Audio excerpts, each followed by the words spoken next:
Salut, bienvenue sur Du Bien et Denis. Nous allons faire le débriefing des deux merveilleux matchs qu'on a assistés ce soir, celui du Paris Saint-Germain ainsi que celui du Marseille. Donc, commençons par le match du Paris Saint-Germain, le premier du championnat. Donc, nous avons écrasé cette équipe de Toulouse 3-0. Nous avons assisté à une très bonne performance de l'équipe de Toulouse, en tout cas, c'est à féliciter. C'est vrai qu'ils se sont inclinés face à nous, mais il n'y a vraiment pas grand-chose à les reprocher. Sinon, simplement dans les finitions qu'ils doivent davantage s'améliorer parce qu'ils ont quand même eu pas mal d'actions, mais ils n'ont pas pu les terminer comme il le fallait pour pouvoir faire la différence. Donc, du côté de cette équipe, il y a vraiment un point à souligner, vraiment, c'est surtout en faveur de Dupé, le gardien de but. Il a vraiment offert de très bonnes performances pendant tout le match. À lui seul, je crois qu'il a pu arrêter plus de 9 ou 8 tirs, à lui tout seul. Donc, ça aurait été ce gardien, le score aurait été beaucoup plus large, mais il a vraiment sauvé les cages de cette équipe. Donc, une félicitation vraiment à Dupé. Surtout que cette équipe est vraiment, on va dire, relativement jeune. C'est la première fois que la majeure partie des joueurs puissent jouer en première division. Et ils nous ont vraiment offert de bons spectacles, du bon jeu. Donc, c'est vraiment à féliciter. Du côté du Paris Saint-Germain, on a vraiment retrouvé cette cohésion entre les joueurs. Donc, il y a quelques semaines, on se plaignait peut-être du souci qu'il pouvait avoir entre Mbappé, Neymar et Messi. Donc le trio avait peut-être des soucis, mais aujourd'hui, on a vraiment vu de l'entente, on a vraiment vu des passes. Il y avait tellement de passes qu'on souhaitait qu'ils tirent. Rien qu'en première période, je crois qu'à la 20e minute ou à la 14e minute, on avait déjà réalisé plus de 14 passes dans la surface adverse. On n'en pouvait plus. On voulait des tirs, mais ils ne cessaient de se trouver entre eux. Il y en avait un peu trop. Donc c'est très bien, mais on veut qu'ils puissent davantage tirer pour faire la différence. Vraiment, une bonne cohésion entre Mbappé et Neymar. On a pu retrouver ces soucis de la fois dernière. Maintenant, ils sont juste professionnels, juste là pour jouer au foot. Et il y a vraiment du sourire sur leur lèvres. Vraiment, c'est très beau à voir. Deux passes décisives de la part de Lionel Messi. Un but de Mbappé et un but de Neymar. Et le dernier but, celui de excusez-moi, le dernier but de Bernat. Donc, dans ce match, ce qu'on peut déjà retenir, c'est que petit à petit, les jeunes sont en train de prendre la place. On a vu Neymar sortir à la 66e minute. On a vu Lionel Messi sortir à la 80 et quelques minutes. Donc, petit à petit, on veut les permettre de se reposer afin que les jeunes puissent davantage jouer. En tout cas, c'était vraiment plaisant. C'était vraiment magnifique à voir. Juste un très bon match de la part du PSG. Maintenant, il faudrait aussi qu'on puisse se renforcer au niveau de nos axiaux parce que facilement, on arrive à nous avoir par derrière. Donc, il suffit qu'on puisse faire des magnifiques lancers et on se rend compte que nos défenseurs sont un peu trop en avant. Donc, ils sont tellement en avant qu'il y a énormément d'espace en arrière. Et donc, facilement, l'adversaire arrive à franchir les lignes. Ce qui nous a sauvés aujourd'hui, c'est que cette équipe de Toulouse n'avait pas de bons joueurs, de bons finisseurs, on va dire. C'est pourquoi ils ont raté autant d'actions. Ils n'ont pas pu faire la différence. Mais si c'était face à de grandes équipes, cette équipe aurait pu marquer 1 ou 2, voire 3 buts aussi. Donc, on doit vraiment s'améliorer au niveau défensif. Et notre gardien, ok. Donnarumma a fait un bon match dans l'ensemble, oui. Il faut le dire, lorsqu'il a la balle au pied, on sent toujours qu'il a des problèmes. Il a toujours des problèmes. C'était, je crois, en fin de la première période ou au début de la deuxième période, on s'est rendu compte qu'il a failli répéter la même erreur qu'avec Benzema la fois dernière. Et aujourd'hui encore, il y a eu un petit souci de communication entre Ramos et lui. Donc, il y a eu pas mal d'erreurs. Vraiment, c'est ce genre d'erreurs, on doit vraiment les rectifier dès à présent parce qu'en Ligue des Champions, l'adversaire ne sera pas comme Toulouse ou comme les petites équipes qu'on a souvent l'habitude de rencontrer. Ce genre d'action peut vraiment faire en sorte que nos adversaires puissent nous mettre KO. Donc, il faudrait vraiment qu'on s'améliore sur ce point-là. Vraiment, j'ai aimé les performances de Mendes. C'était juste merveilleux. Sanchez, on va dire qu'il s'est... excusez-moi. Vitinha, vraiment, comme d'habitude, merveilleux. Très, très, très joli jeu. Verratti, il n'y a rien d'autre à dire. Il a de moins en moins de cartons. Il commet de moins en moins de fautes. C'est vraiment à féliciter et il est toujours parfait dans le jeu. Dans l'ensemble, le match était plutôt bon du côté du Paris Saint-Germain et j'espère qu'on va davantage s'améliorer afin d'offrir toujours des spectacles de qualité à nous les sporteurs. Donc je vais m'arrêter là pour le débriefing du Paris Saint-Germain. Je cède la place à Denis pour celui du Marseille. Denis? Bonsoir tout le monde. J'espère que vous allez bien et que vous avez passé une très bonne journée. Alors, moi je vais maintenant vous parler de la meilleure équipe de France, à savoir l'Olympique des Merveilles. Alors, déjà la première des choses qu'il y a à noter, c'est que les joueurs de Marseille aujourd'hui commencent petit à petit à assimiler ce que leur demande le coach Tudor. Et la première personne à féliciter aujourd'hui, c'est ce coach-là, parce qu'on doit être sérieux et sincère. Tout Marseillais, en début de saison, a eu à critiquer le coach dort parce qu'on se disait qu'il dormait trop. Et aujourd'hui, il s'est réveillé. Et sincèrement, ça fait vraiment plaisir de savoir que Marseille joue un bon football. Il y a un bon football. Nos Tavares, Anzio, tout ça. Ce sont des gars qui sont sobres, mais qui ont une capacité monstre. Pour le petit bémol aujourd'hui, c'est le penalty raté de la part d'Alexis Sanchez. Et personnellement, je ne lui en veux pas. Parce que vu les efforts qu'il a eu à fournir pendant toute la rencontre, je me dis aujourd'hui que c'était un petit peu normal. Et vraiment désolé pour Payet, qui n'est pas eu à finir le match, même s'il en avait 13 ans. Mais il faut aussi faire de la rotation, surtout que désormais, ça sera 3 matchs chaque 3 jours. Donc, chaque 3 jours, ils vont désormais jouer des matchs. Du coup, ça doit changer, c'est tout comme avec le PSG. Et Messi, on voit Messi sortir, Neymar sortir, c'est la vie d'un footballeur professionnel, donc il ne doit pas le prendre personnellement. Alors, oui, il y a également Bemba. Lui, il y a Eric Bailly. Aujourd'hui, ils ont rassuré la défense marseillaise qui n'a pas du tout, mais alors pas du tout paniqué. On a eu des tirs à tout va, de la possession à outrance. Franchement, on a noyé Clermont. Clermont, ils n'ont rien vu, si ce n'était que du feu et du bruit de la part des deux virages. Le virage nord et le virage sud, bien sûr. Alors, il y a certaines personnes qui se disent aujourd'hui que le PSG est favori, que le PSG sera titré, tout. Moi, je dis juste que tant qu'on n'est pas à la 38e journée et tant que ce n'est pas officiel, Marseille a toutes ses cartes en main. Et aujourd'hui, ceux qui ont des stars ont 13 points et ceux qui ont des combattants aujourd'hui également sur le terrain ont 13 points. Et je crois que le Classico, c'est pour bientôt. On va pouvoir jauger les forces en présence et au moins chacun de son côté saura quelle équipe est la meilleure ce jour-là.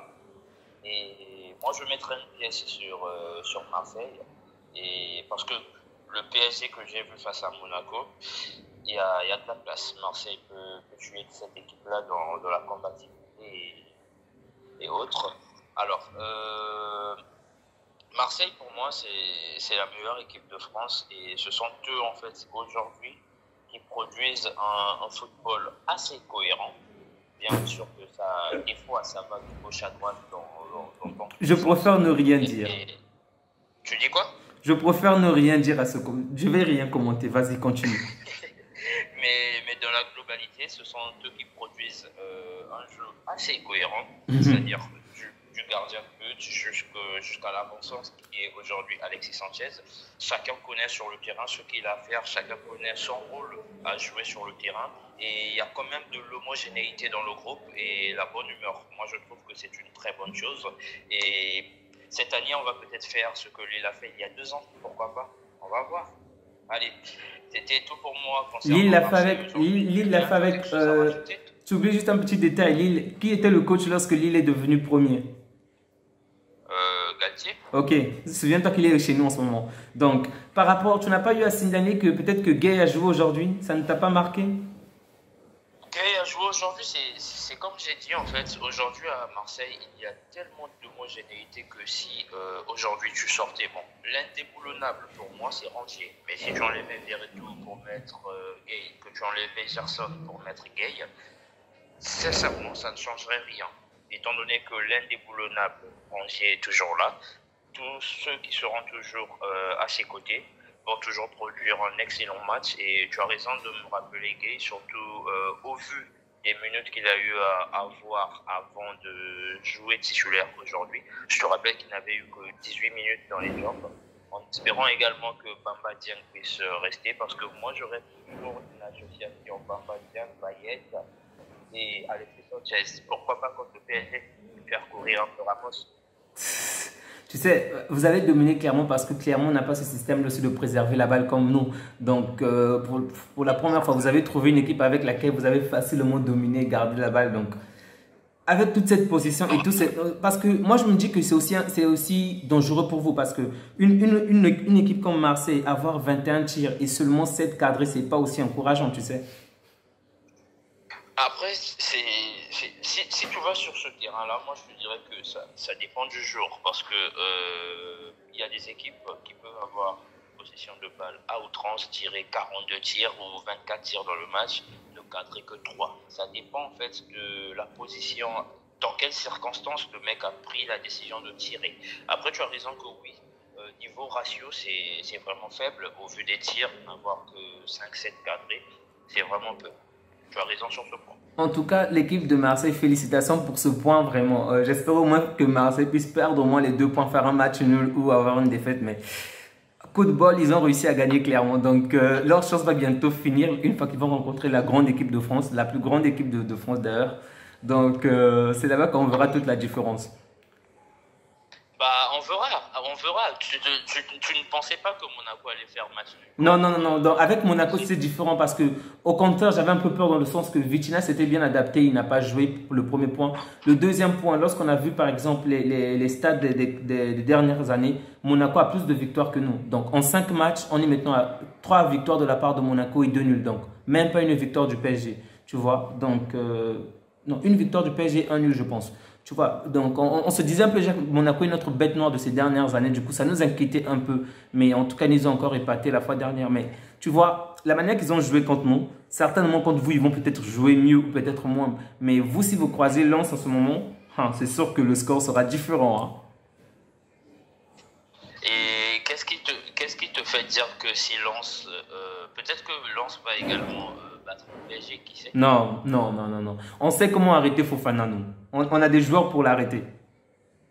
Donc Lens peut battre le Marseille, mais Lens ne peut pas battre le PSG. Tu as tout compris. Ok, pas de souci. Bon, juste un petit détail, hein. Juste une petite information, s'il te plaît. Je voulais te rappeler pourquoi on est la meilleure équipe. Déjà, lorsque tu vas aujourd'hui, tu vérifies aujourd'hui le meilleur buteur du championnat, ben, il est parisien. Le meilleur passeur du championnat, il est parisien. Donc, tu vois, calme-toi d'abord, hein, ne t'en fais pas. Le championnat aussi sera à nous. Maintenant, je veux juste te rappeler un truc aujourd'hui, que le meilleur buteur en championnat d'Angleterre, c'est Haaland. Mais pourtant, l'équipe qui est première, c'est Arsenal. Non, mais c'est la différence. Haaland a fait la différence aujourd'hui en ajoutant un triplé et toi aussi. On est bien d'accord que généralement, ça peut que mon City va reprendre la place. Bon, après, City, c'est autre chose. Hein. City, c'est autre chose. Paris aussi, c'est autre chose, toi aussi. Oh, arrête ça. Tu sais, notre prochain match est prévu pour le 16. Donc, soyons patients. On va voir de quelle manière nous allons vous terrasser. Mais entre-temps, vous allez jouer comme nous également en Ligue des Champions. On verra. Ouais, c'est pas faux, c'est pas faux.